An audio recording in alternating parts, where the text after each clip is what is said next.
My name is Alexandra Monroe. The day I stood on stage to receive my honors degree from medical school, the entire auditorium applauded, but my parents' seats were empty. They didn't come. Instead, I received a single message: "Don't come home. Your sister is getting engaged today." 1 hour later, I was forced to sign a document giving up all family rights in front of my mother, my sister, and the man who once tried to touch me when he was drunk, now her fiancé. No one asked if I was okay. No one cared about the truth. They just needed me gone. Have you ever been turned into a stranger by your own family? Pushed out of the very story you were supposed to be a part of? Share your thoughts in the comments and don't forget to like and subscribe to follow my journey. Because shortly after, I found out I was carrying the bloodline of a family they couldn't control. I don't remember how far I walked from that restaurant. I only remember the high heels cutting into my feet, and the dress I had once chosen with pride now stained and wrinkled with each step under flickering streetlights. No one came after me. Not a single call. I returned to my dorm hoping to salvage something, anything, but found my suitcase shoved into the hallway beside a loosely tied garbage bag. The photo of me and my parents from when I was 10 had been torn in half. They didn't just want me gone. They wanted to erase every trace that I had ever belonged to that family. I had no friends left. No one I could call. Every person who once shook my hand in lecture halls stayed silent when the lies were told. She's making it up for sympathy. She's unstable. Those whispers spread faster than any email I had ever sent. I wandered the streets late at night. The neon lights from late-night diners blurred my vision. The dizziness hit hard and I collapsed beside a bus stop near St. Clair Hospital. I don't remember falling. I only remember the sound of an ambulance, the chill of the clinic air and a deep, gentle voice near my ear. "She's losing blood. Her blood pressure is dropping." I felt someone take off their coat and drape it over me, then the call for an emergency doctor. Hands pressed gently against my forehead, steady, deliberate. I woke up in a small ER room, harsh white light making my eyes ache. A man sat beside the bed. His sleeves were rolled up, hair a little messy, eyes tired but focused. "My name's Ethan," he said when he saw me looking at him. "I'm a resident here, on the night shift." I tried to move but my body ached like it had been crushed. I whispered. "You lost quite a bit of blood. Might be from severe stress and malnutrition. How far along are you?" That question hit like a slap. I froze, unable to speak. "You didn't know?" His voice softened. I turned my face away, trying not to cry. "I haven't taken a test. We did a basic ultrasound to be safe. No need to panic. The baby is okay. Looks like about 8 weeks." I said nothing. Shame settled over me like a heavy, cold blanket. Ethan didn't press further. He stood, poured warm water, and set the cup beside the bed. "You need rest. Tomorrow we'll figure things out." I drifted off to the soft hum of the AC and the fading sound of footsteps. When I woke, the sky was already light. On the table was a paper bag, an egg sandwich, orange juice, and a handwritten note: "Eat breakfast." Not for anyone else. For the baby. No signature. But I knew it was him. I was discharged later that afternoon. No one came to pick me up. I walked out of the hospital with a plastic folder of medical documents, my shoulders aching from the IVs. I was about to catch a bus back to the cheap motel a few blocks away when I saw Ethan standing near the steps, hands in his pockets, eyes looking into the distance. "No one's here to pick you up?" he asked gently. I shook my head. "Do you have somewhere to go?" "Yes," I said, even though I knew I didn't. Ethan didn't push. He just nodded slightly and opened the car door. "I'll take you." We didn't speak in the car. Only the sound of the fan and the faint scent of gasoline mixed with the smell of his jacket on the back seat. When we arrived at the building, I reached for the door, but Ethan asked, "What's your name?" I hesitated, then whispered, "Alexandra." "Alexandra," he repeated like he wanted to make sure he remembered. "If you need anything, I'm leaving my number." He handed me a small folded piece of paper. I didn't open it right away. I just held it, stepped inside. The room was cold and hollow. Stained walls, flickering lights, a sagging mattress. But it was all I had. I sat down, unfolded the paper. Besides the phone number, there was a short line. "You don't have to be strong alone forever." I cried. Not from weakness. but because after everything someone still didn't see me as a burden. Someone saw me without flinching. Someone who didn't know much, still chose to show up when I had nothing left to believe in. I didn't know much about him beyond his name, Ethan. I didn't know his story beyond the night shift. But I knew one thing for sure. I didn't feel completely alone anymore. I began noticing the changes in my body not long after I left the hospital. Maybe it was the fluorescent lights. Maybe it was the egg sandwich that made me nauseous. But there was something warm and steady growing low in my belly. Not pain, just presence. I sat in the corner of that tiny room back against the wall, staring at the peeling ceiling. In my hands was a pregnancy test I'd bought from the corner store.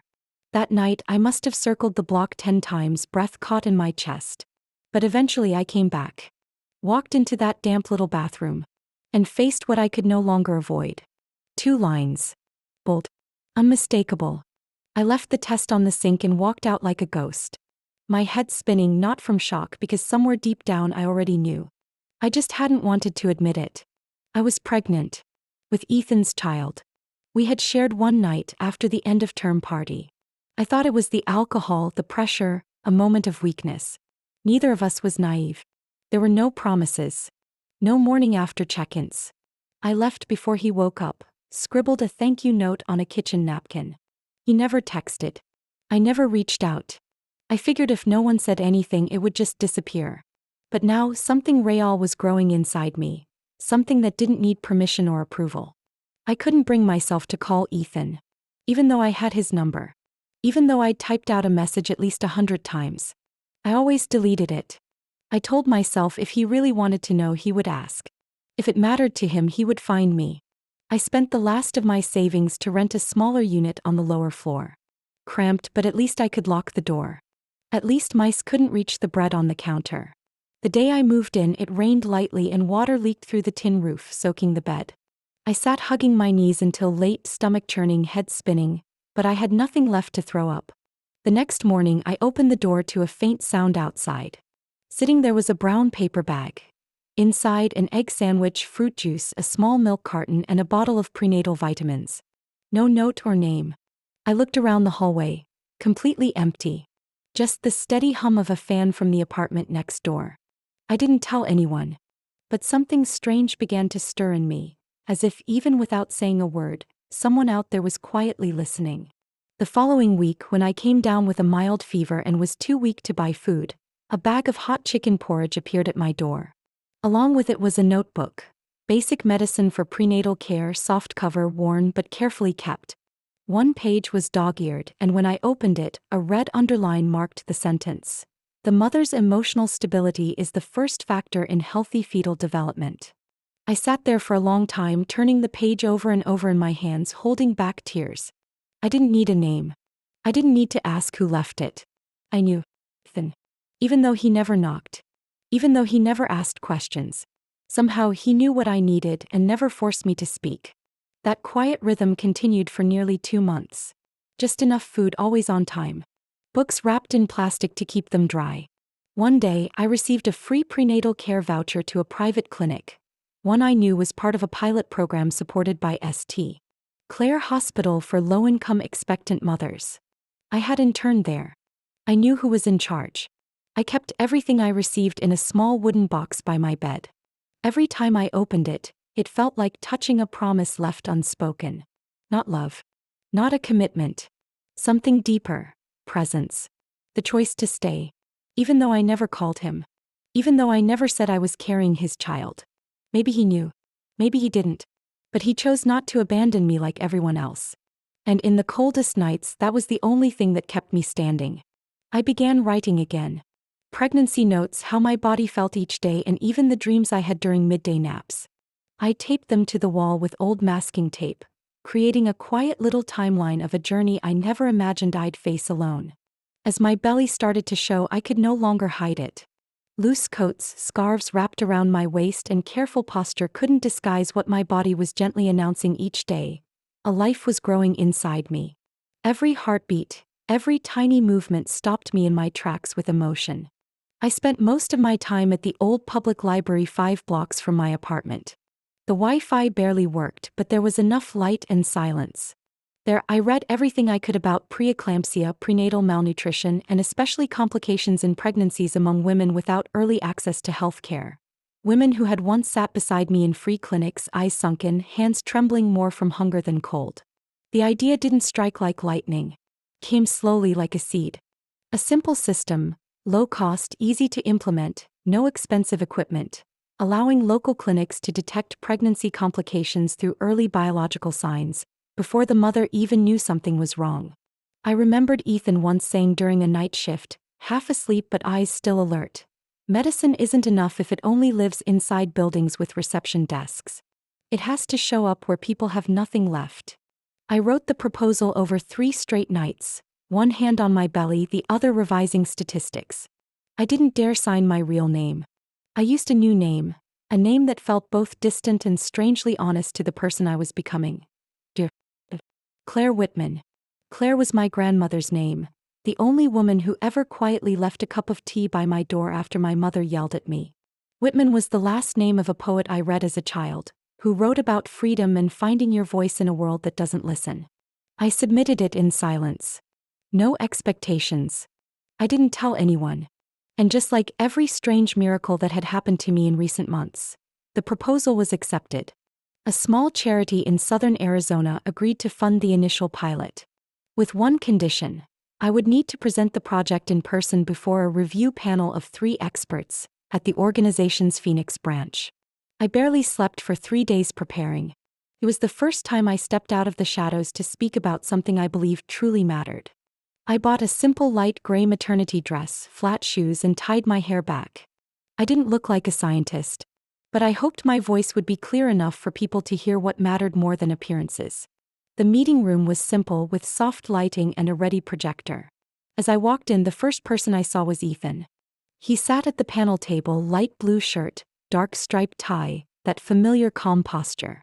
He was holding a stack of documents, head slightly down, eyes focused on the page. I froze for just a second. He looked up at that moment. Our eyes met. I couldn't breathe. His face stiffened for half a second, not from surprise but recognition. Then he gave a slight nod. No words. No raised brows. No reaction. I walked to the podium. Each step echoed in the quiet room. I powered on the projector, opened my first slide. Good morning. My name is Claire Whitman. I'm here to present a proposal for a screening tool to detect pregnancy complications in underserved community health clinics. No one interrupted. Kept going. I spoke of numbers, cases that could have been avoided.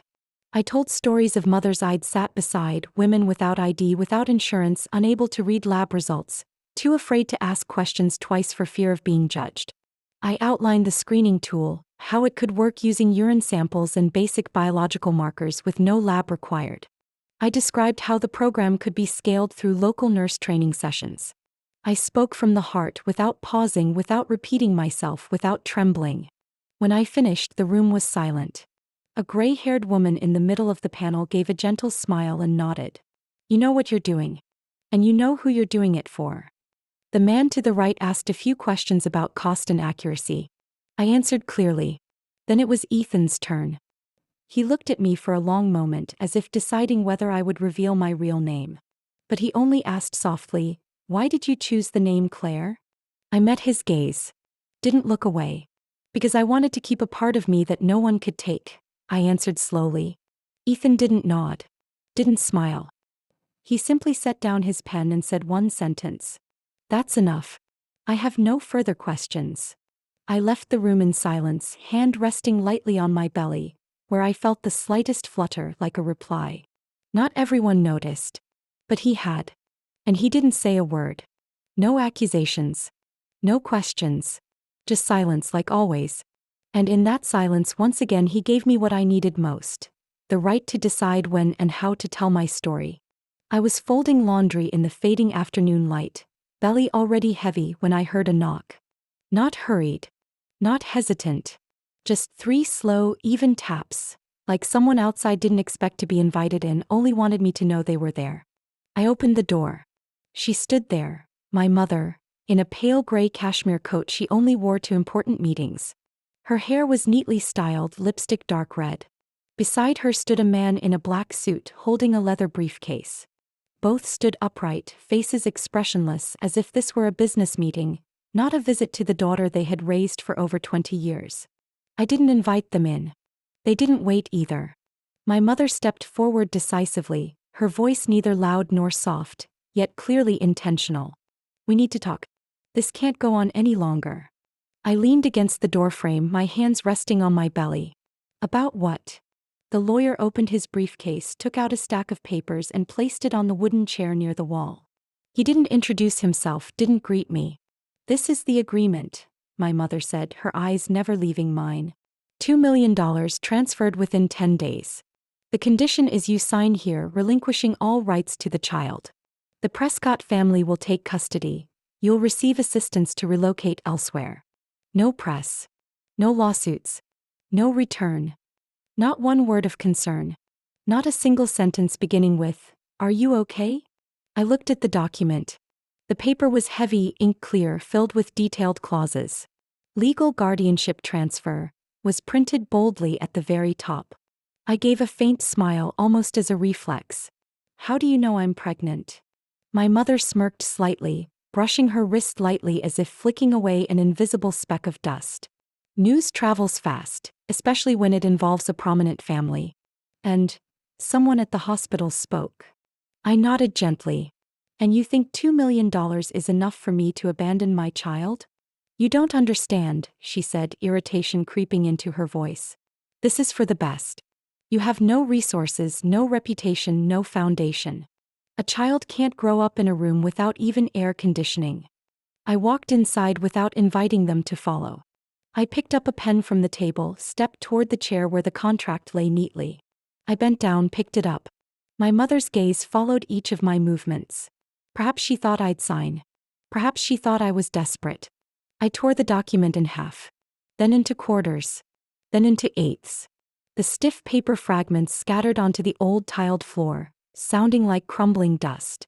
My mother said nothing for a few seconds. Then she slowly turned away as if looking at me caused her discomfort. You were never part of our family's success story, she said, emphasizing each word as though delivering a verdict. You were always the odd one out, too rational, too stubborn, too genuine. The world has no need for cheap authenticity, Alexandra. I stood straight. My back ached, my feet swollen, my heart heavy. But my voice didn't tremble. No, you're wrong. I'm not the extra piece in your story. I'm the beginning of a different story. She raised an eyebrow, smiled disdainfully, then turned toward the door. The lawyer picked up his briefcase, making no effort to hide his surprise or confusion. The door closed behind them, not slammed, yet decisive enough. I stared at the scattered paper fragments on the tiled floor, then slowly sat down on the wooden chair by the window. My hands held my belly where my child grew day by day. Outside, the sun began to set, casting pale gold along the old hallway. A nameless woman in their eyes. A cheap rented room. A tired body. But I'd refused to sell the most precious thing I had, not because of dignity, not because of principle, but because I knew I was protecting something that truly belonged to me. I gave birth on a late winter morning, when the Arizona sky was covered by a thin layer of clouds, like an old shawl. There were no ambulance sirens, no frantic calls echoing down the hallways. Just me, a young night shift nurse, and the rhythmic beating heart monitor. I didn't scream. I didn't cry. Every pain sank deep into each breath, each dull contraction that had started the night before. The delivery room was no bigger than half an old classroom, stained ceilings, flickering fluorescent lights. I didn't need anyone to wipe my forehead. I didn't wait for someone to hold my hand when the pain intensified. The elderly midwife, with a stern face and kind eyes, spoke softly, "Breathe evenly, dear. Your baby's almost here." And then, a cry. Clear. Strong. Not weak. I collapsed onto the bed as the child was placed in my arms, wrapped in a white blanket, slightly faded but clean. She had thick dark hair, her tiny hand curled as if trying to grasp something in the cold air. I whispered, my voice hoarse from exhaustion, "Hello, my love." No parents. No sister. No one bringing balloons or flowers or cameras. No nameplate at the head of my bed. Just me and her. I named her Eliana. In Hebrew it meant my light. That name had come to me one sleepless night, staring at the ceiling of my rented room, realizing this child was the only thing stopping me from sliding into despair. She was why I got up, rewrote proposals, dared to speak, dared to refuse, dared to keep my self-respect when the world wanted me to sell it cheap. I didn't know when Ethan arrived. When I opened my eyes again, he was sitting in the corner of the room, his coat draped over the chair, eyes fixed toward the incubator where Eliana lay during observation. Before I could say anything, he turned to me, eyes reddened but unashamed. "I arrived late," he said softly, "but I don't want to ever repeat that." I looked away. Partly from emotion, partly because I didn't want him to see my tears. I didn't need apologies, just his presence. And he was here. He stood up, approached me but didn't sit down. His hands were in his pockets, his back slightly hunched as if carrying something heavy. "I refused my family's inheritance," he said directly. 3 weeks ago they asked me to return to take over the private hospital system, if I agreed to their conditions. I didn't ask what those conditions were. I'd already guessed. "They didn't want me involved with you," he continued, "and certainly not publicly acknowledging the child." He looked at me without evasion or stepping back. "But I can't let my daughter grow up believing she's someone's shame." I froze. Something inside me loosened, like a tight cord around my chest finally being released after months. "I'm not here to demand anything," he said softly. "Just, if you'll allow me, I want to be here. Not to change your decisions but to walk alongside her, whether quietly or openly." I didn't respond immediately. I looked toward Eliana, sleeping peacefully in the incubator. Her tiny hand pressed against the glass as if finding her way into the world. "I thought I'd have to do everything alone," I whispered. No one entered the delivery room. No one waited outside. But at that moment, I wasn't afraid, because I knew she'd have me. He nodded. Didn't press further. "Now," I continued slowly, "if she has someone else by her side sincerely, unconditionally, it's not weakness. It's a gift." He sat down again, closer this time, not touching, just resting his hand near mine on the bedrail. The silence between us wasn't distance, it was agreement. We didn't embrace. No tears, no cinematic promises. Just two people who'd stumbled, sitting together, watching a tiny life begin. Outside, though the sky was still gray, the small lamp by the bedside was enough to clearly illuminate my daughter's face. A child not expected, but who was the reason everything finally had meaning. I had no intention of returning to any conferences after giving birth to Eliana. My body was still weak, my sleep schedule chaotic, and every priority revolved around feeding times, around each tiny breath she took in the darkness. But that day, Ethan placed his hand gently on my shoulder as I folded baby clothes in our small living room and said, "The state medical board is hosting a 3-day conference in Scottsdale.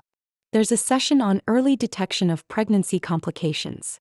I think you should attend." I meant to refuse. But his eyes didn't push. They simply believed that I was still me, still someone who had something worth saying.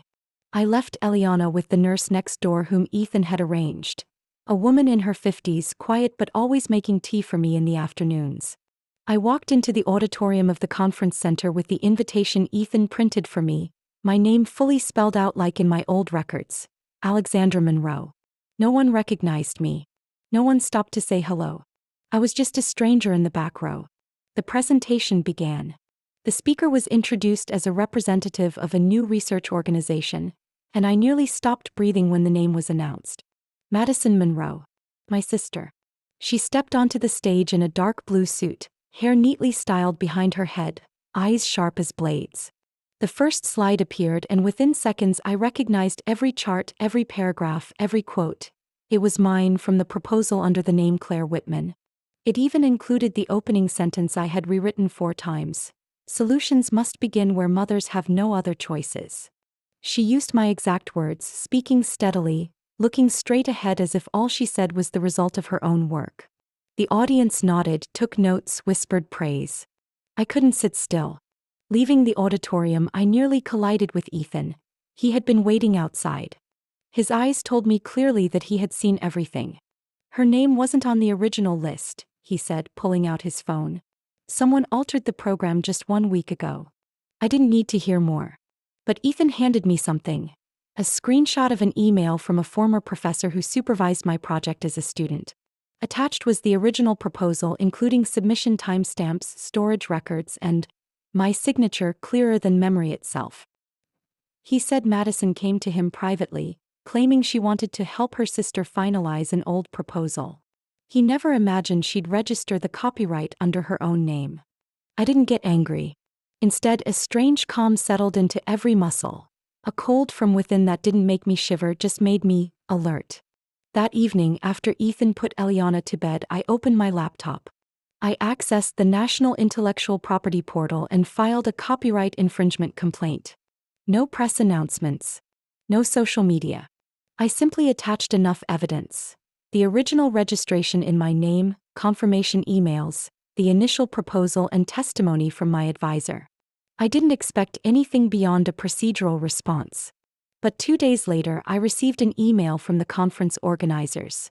Due to copyright verification issues, the project under the name Madison Monroe will temporarily be withdrawn from funding consideration, pending internal investigation.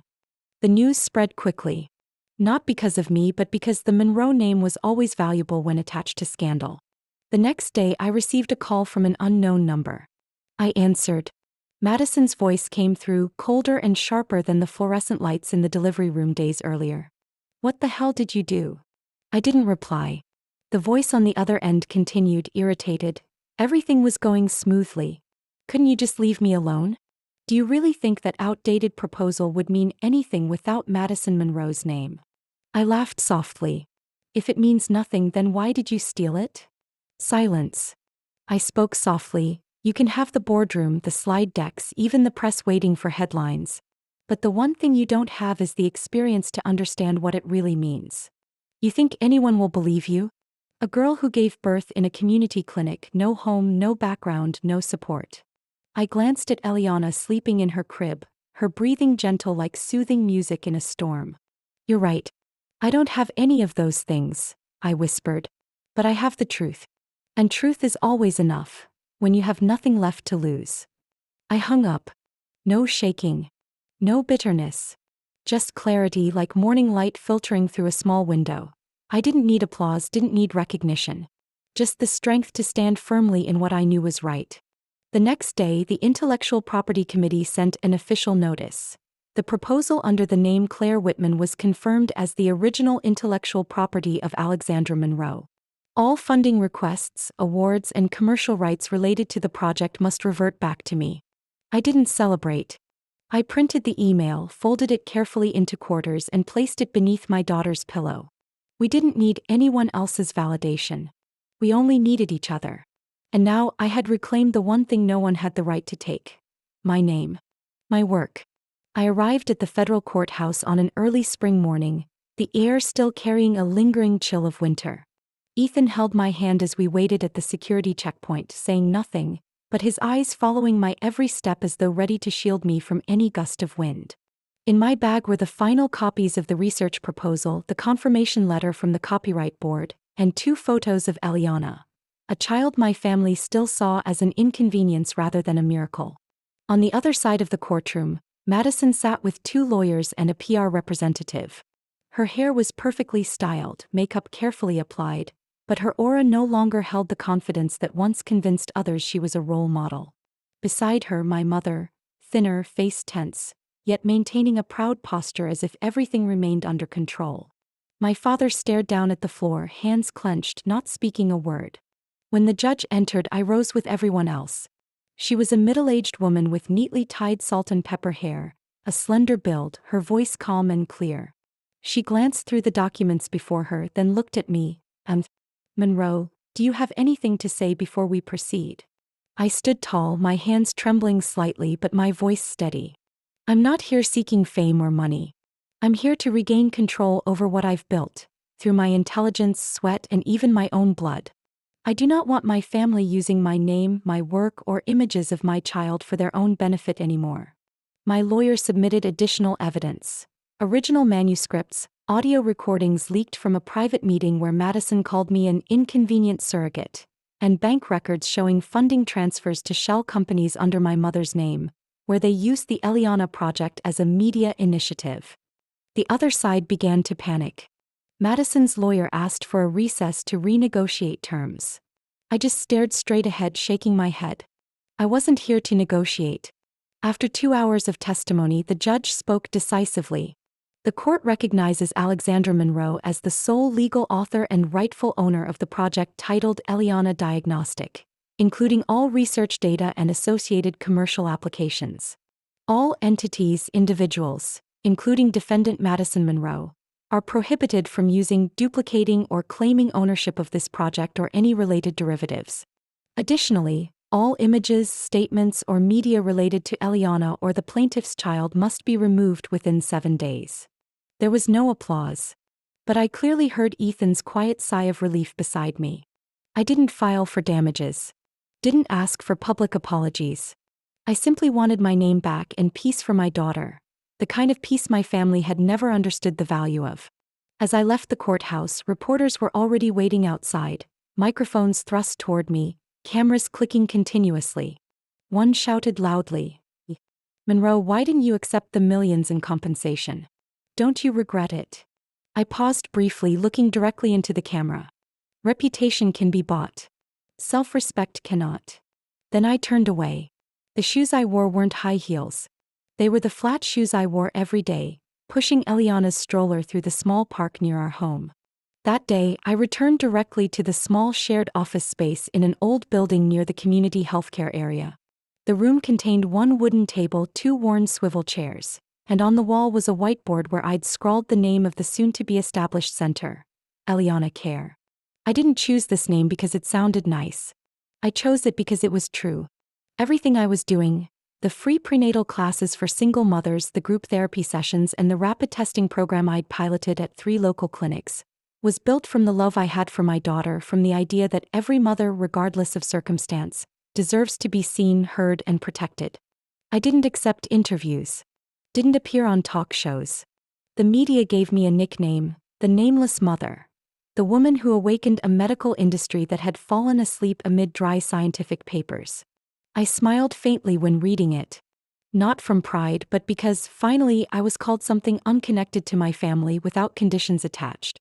The email arrived one Saturday afternoon. I had just put Eliana down after rocking her to sleep. She lay quietly in my arms, one hand still gripping my little finger as if unwilling to let go.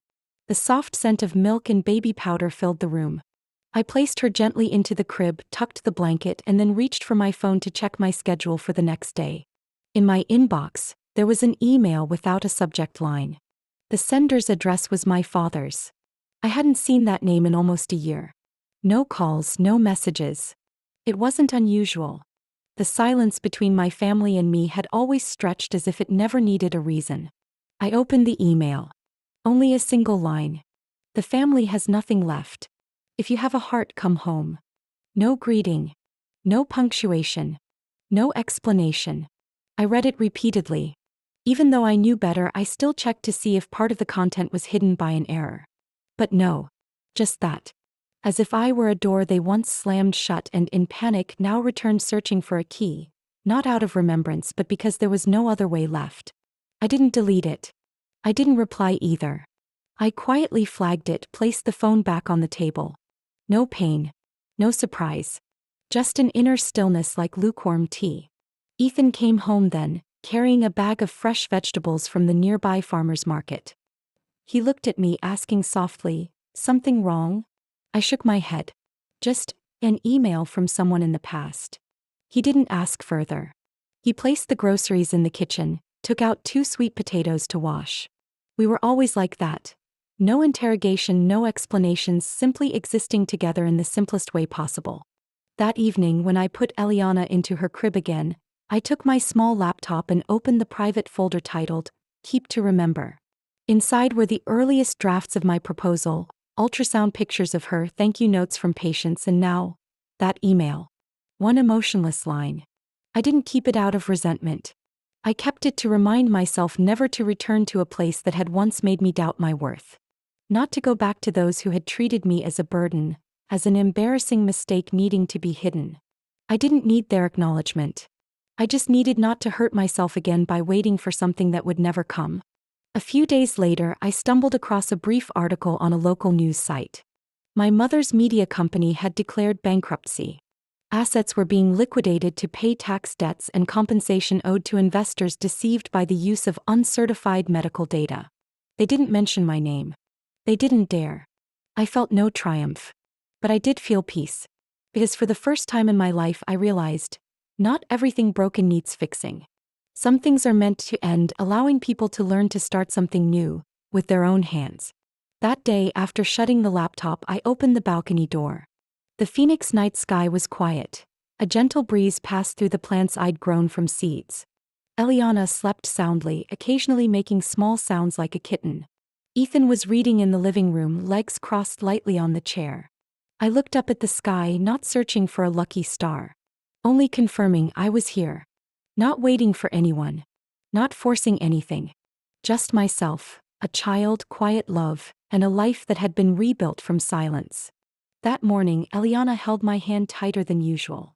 She was almost 4 years old, yet she maintained the habit of entering the Eliana Care Center as though it was our private world, where no one else could intrude. Her little shoes tapped rhythmically on the gray-tiled hallway, reflecting sunlight pouring in from the large glass doors. Young nurses nodded respectfully as I passed. A few stopped to greet Eliana, handing her a heart-shaped sticker or a tiny pink stethoscope decal. She smiled without shyness. I saw comfort in her eyes, something I never had at her age. We walked past the therapy room, where a young mother sat holding her small son on a long bench. Her eyes were tired but no longer hopeless. I remembered her arriving on a rainy night, clutching her belly, saying she had no one left to call. Now she sat calmly, as if resilience had slowly become a new reflex.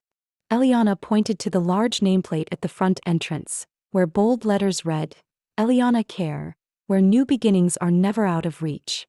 "Mommy, why did you put my name there?" she asked. I knelt, holding her small hand in mine. "Because you're the place where I began again." She thought quietly for a moment, then asked slowly, "Mommy, do you miss Grandma?" The question didn't surprise me, but it made me pause slightly. In a flash, I saw my mother's face, her hair always neatly styled, her hand constantly gripping her phone, yet never patient enough to let me finish a story. I remembered how she used to look at me with dissatisfaction, as if I were always the secondary choice in her life. I shook my head gently. "No. I don't miss Grandma." "Really?" she asked, eyes wide. I smiled softly, touching her chest gently. "I miss you. And I miss the place where I found myself. Right here." We continued into the courtyard, lined with wooden benches and purple flowers I'd planted the previous year. 2 young girls played beneath the tree's shade. An elderly woman sat reading a book, her feet in wool socks, serene as if time moved slower here than anywhere else. Ethan appeared behind me, holding 2 paper cups of coffee. He handed one to me without saying anything.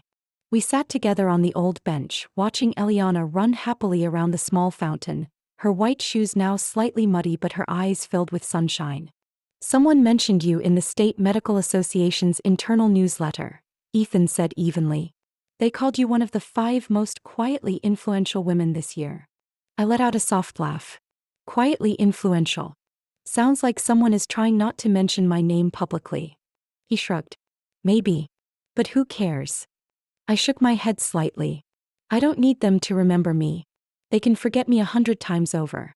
Because what I've built can never be forgotten." He looked at me for a long moment, then nodded. His hand rested lightly on mine. Not a squeeze, just a gentle touch. Enough to remind me that everything I choose to hold on to or let go is leading me back to myself. That afternoon, I stood in a small conference room on the 2nd floor, where the staff held their weekly meetings. A new nurse reported on a case involving a 17-year-old pregnant woman who had been denied treatment at another clinic for lacking identification. She came here through a referral from a stranger who was a former patient. I listened and put my pen down. Inside me wasn't pride, it was gratitude. Because every small seed I had planted in silence was starting to take root in others, blooming in ways I couldn't control, nor did I need to claim in my own name. Eliana Care no longer belonged to me. It belonged to those who once had nowhere to go, no one to call. Now they have this place, a place that asks, "What do you need?" before asking, "Who are you?" I left the meeting early to pick up Eliana. On the way home, she fell asleep in the car, her head resting on my shoulder, her fingers still clutching the edge of my shirt like when she was a baby. I glanced in the rearview mirror. No longer was there the image of the girl who once stood alone at night, pregnant, cold, and scared. The woman looking back at me now had her hair tied up, determined eyes, and a faint scar at the corner of her mouth, the mark of biting down hard to keep from crying. I am Alexandra Whitman. No longer the Monroe daughter. No longer a name hidden to save face. I am the one who rewrote my entire definition, with a voice no one can take away, with a love no one can measure. I don't need anyone to remember me. I only need to know that what I leave behind, what I hold on to, will never disappear. Not because it's loud, but because it's real. And the real always finds a way to stay, quietly but persistently, like a small light burning softly in every heart when night falls. This is my story, Eliana's story, and a journey no one expected to start from the very place I was once pushed out of. But perhaps what moves me most is not that I stood strong, but that I no longer have to stand alone. How about you? Have you ever had to leave a place once called home, only to finally find yourself somewhere completely different? Have you ever chosen silence not because of weakness but because you knew you didn't need to hear anything again? I'd love to hear your story, the things you held on to, the things you let go, and how you learned to rewrite your own name in this life. Share it in the comments below, because who knows, your story might be the light someone else desperately needs. And if you want to continue this journey with me, with Eliana, with small but powerful stories of family, healing, and sometimes quiet yet fierce choices, don't forget to hit subscribe. Because I believe there are still many stories waiting to be told. And maybe one of them is yours.